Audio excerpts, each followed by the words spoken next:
నమస్తే, welcome to Vinay TV.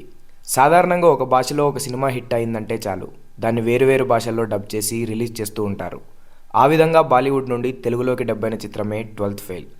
2023 October 27న హిందీలో release అయిన ఈ చిత్రం అక్కడ భారీ విజయాన్ని సాధించింది.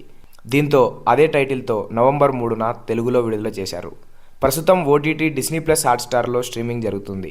మరి మూవీ స్టోరీ ఏంటి, ఎలా ఉంది, డీటెయిల్ రివ్యూలో చూద్దాం. ఈ సినిమా కథ 1997లో ప్రారంభమవుతుంది. బందిపోట్లకు నిలయమైన చంబల్ ప్రాంతానికి చెందిన మనోజ్ కుమార్ శర్మ ఇంటర్ చదువుతూ ఉంటాడు. 12వ తరగతి పాస్ అయితే చాలు, చిన్న ఉద్యోగం వస్తుందని అతని ఆశ. అందరిలాగే తాను కూడా చిట్టీలు కొట్టి పరీక్షలు పాస్ అవ్వాలనుకుంటాడు.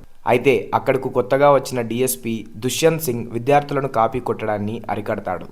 దీంతో ఆ ఏడాది మనోజ్ 12వ తరగతిలో ఫెయిల్ అవుతాడు. మరోవైపు ఇంట్లో పూట గడవడానికి కూడా కష్టంగానే ఉంటుంది. అన్నయ్యతో కలిసి ఆటో తొలుతూ ఉంటాడు. ఓసారి ఎమ్మెల్యే మనుషులతో గొడవ పడిన కారణంగా తన అన్నయ్యను జైల్లో పెడతారు పోలీసులు. ఆయన్ని బయటకు తీసుకురావడానికి డీఎస్పీ దుష్యంత్ సింగ్ సహాయం చేస్తాడు. దుష్యంత్ సిన్సియారిటీని చూసి తాను కూడా అలాంటి పోలీస్ ఆఫీసర్ అవ్వాలనుకుంటాడు మనోజ్. దుష్యంత్ను ఇన్స్పైరింగ్గా తీసుకొని కాపీ కొట్టకుండా 12th పాస్ అవుతాడు.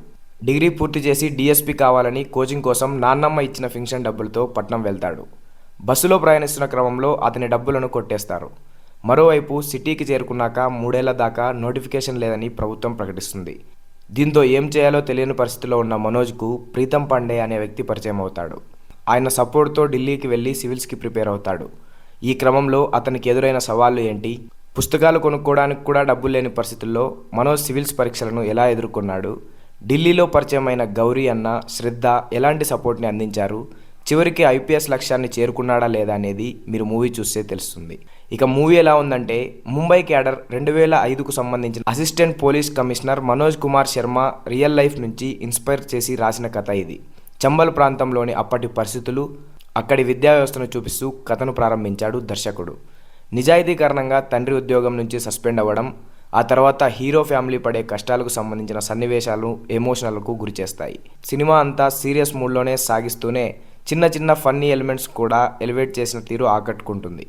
మనోజ్ కోచింగ్ కోసం పట్నం వెళ్ళిన తర్వాత కథ ఎమోషనల్ వైపు టర్న్ తీసుకుంటుంది.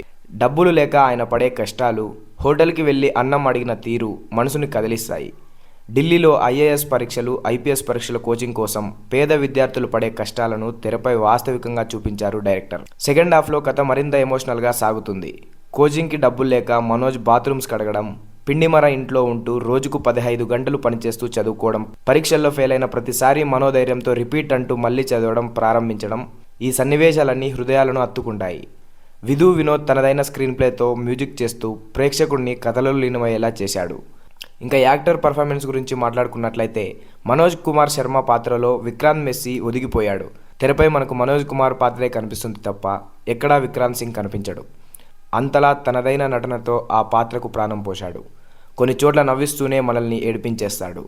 మనోజ్ స్నేహితుడు పాండేగా అనంత్ వి జోషి నటన చాలా బాగుంది.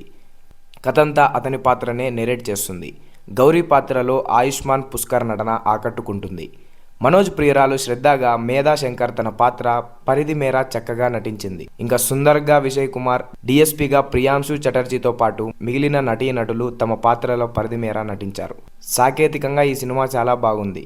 శాంతను మొయిత్రా సంగీతం సినిమాను ఫీల్ గుడ్గా మార్చింది. కెమెరామెన్ పనితనం చాలా బాగుంది. ప్రతి ఫ్రేమ్ నీట్గా, వాస్తవాన్ని ఆకర్షించేలా సహజసిద్ధంగా ఉన్నాయి. ఎడిటింగ్ చాలా బాగుంది. ప్రొడక్షన్ వాల్యూస్ కూడా సినిమా స్థాయి తగ్గట్లుగా ఉన్నతంగా ఉన్నాయి. ఫైనల్గా, చరిత్రలో ఎన్నో సినిమాలు వస్తుంటాయి, పోతుంటాయి. కానీ కొన్ని మాత్రమే ప్రేక్షకుల హృదయాలను స్పృశిస్తూ గొప్ప చిత్రాలుగా నిలుస్తాయి. అలాంటి చిత్రాల్లో 12th ఫెయిల్ కూడా ఒకటని చెప్పవచ్చు. విద్యార్థులకు ఇదొక ఇన్స్పైరింగ్ మూవీ. ఇంకా ఎవరైనా ఈ మూవీ చూడకపోతే డిస్నీ ప్లస్ హాట్స్టార్లో స్ట్రీమింగ్ అవుతుంది, వెళ్ళి చూసేయండి. Thanks for watching guys. Signing off Vinay TV.